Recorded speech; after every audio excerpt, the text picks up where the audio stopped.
share your experience, you share yourself having fun, and people buy that. It gains a lot of engagement, it gains a lot of traction, and people will get paid. Newsletters, content, anyone that's got anything interesting to say and they positioned it in a certain way that a market's like, actually, that's valuable, we will pay it. That is value, right? So it's not the qualification that counts. So most doctors tend to assume that more qualifications equals more money. After all, I do say that as doctors, we are qualification junkies, right? Despite being one of the most qualified people in the world, right? But in reality, that seems to not be enough for a lot of us, especially if we're developing impactful careers in industry. And the reality is, qualifications alone will not make you high value. So let me say that again. Qualifications alone will not make you high value. It won't necessarily lead to higher pay. It definitely won't necessarily lead to higher credibility and everything that you're after, right? It doesn't directly lead to that. It could help. It doesn't directly lead to that. So in this, it's really important that you understand what is it that will get you to that and what qualifications actually get you. So in this episode, I'm going to break down why so many doctors stay underpaid despite their extra training, despite all their credibility that they already have, despite the extra qualifications they get to get the extra credibility, and why they should focus on, what they should focus on instead if they want to earn at a high level. So if you've spent years getting degrees, certifications, extra training, and your income hasn't changed, well, this episode is for you, because I'm going to break down as to what you should do to make sure that changed. So why do doctors actually assume more qualifications equals higher pay, right? And the reality is, as part of our training, we've been institutionalized into thinking that, more qualifications, exams, courses, more letters after our name, value, right? That's essentially what we've been taught, even since we were in nursery, primary school, right? All of these milestones, value. You're more valuable the more qualifications you have. And to an extent, that is definitely true, however. But the system's changing. The wider world is changing. Employers are looking for something different, right? And I don't know one extremely successful entrepreneur that has a degree, right? They're all given honorary degrees, but none of them actually have all of those qualifications. They're all dropouts, right? That's for a reason. So the reality is, in clinical roles, qualifications, they can increase your pay, but only within the system's limits, right? So we're talking banded pay, scales, budgets. It can only get you so far. Even MBAs, guys, right? And we've seen the trend increasingly. Employers are saying, yes, MBA, nice, but how about all of these other candidates with MBA? Actually, you haven't jumped the playing field here. You're still the same as everyone else. What have you done differently, right? They want to see results. They want to see you actually run a business, or you're in a business. The MBA itself is not substantial enough to be like, tick box, yeah, you're in, right? So the market does not pay you for what you know.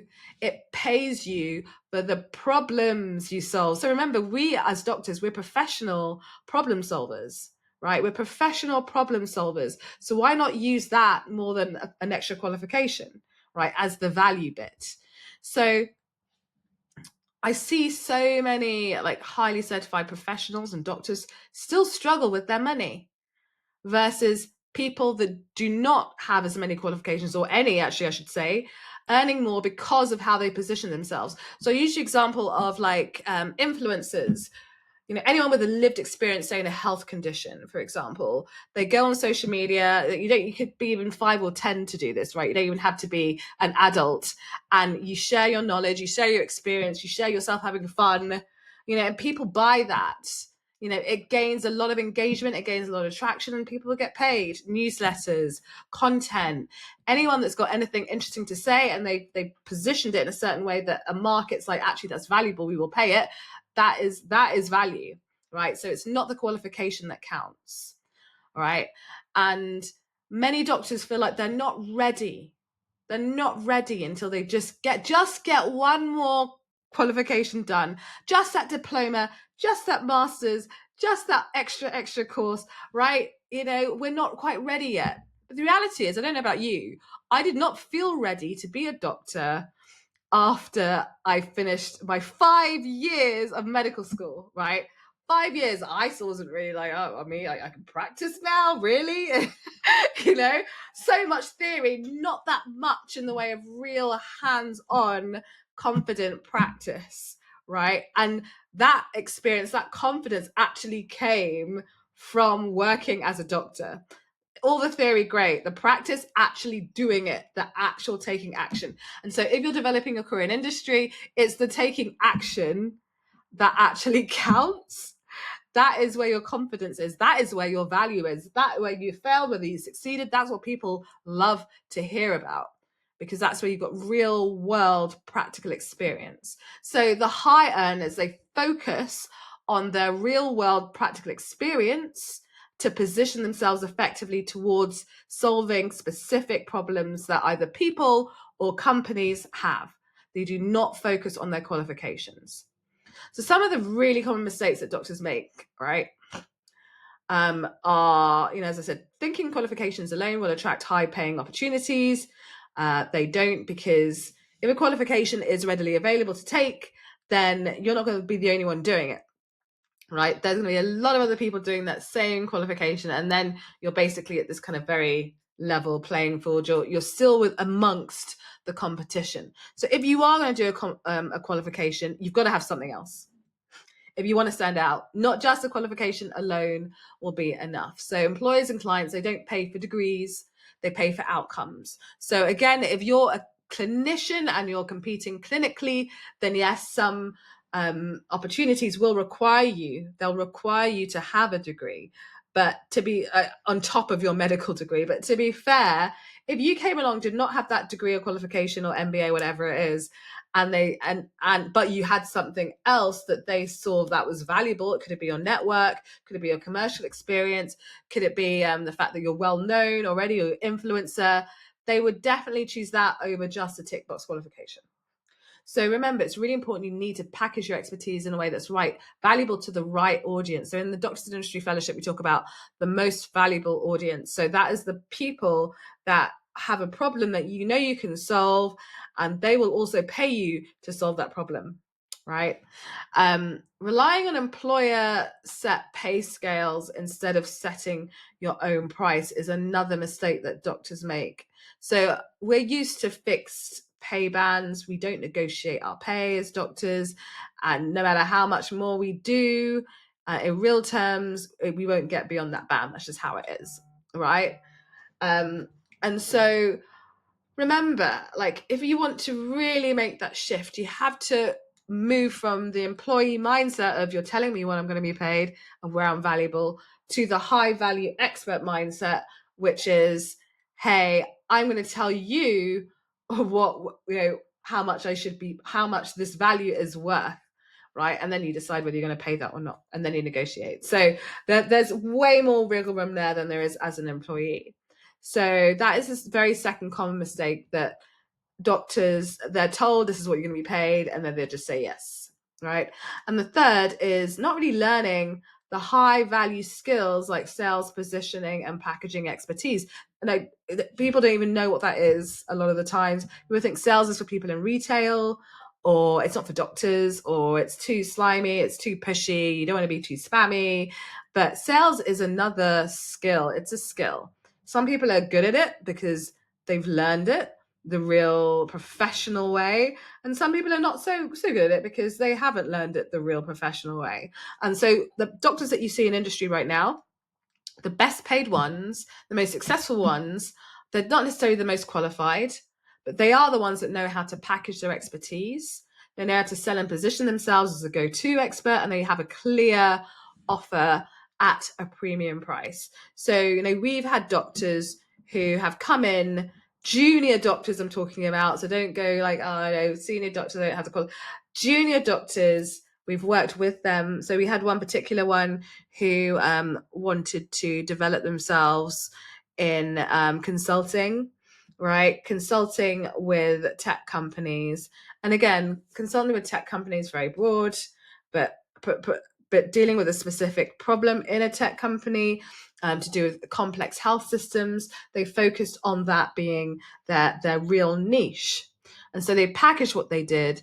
They sold themselves in a way that was attractive to a certain audience group, right? Not every tech company, not every health tech company, is a very specific subset of that group, and then was able to confidently say, hey, I'm one of like very few people I know that can really address that problem, not based on just my clinical work, but my expertise and interest in this area and some of my lived experience and expertise working with other companies who have the same problem, right? So again, it's about that positioning and providing that package and really having that social proof as well, not just from, okay, I can get a reference from this company, but like actually the social proof is your human story.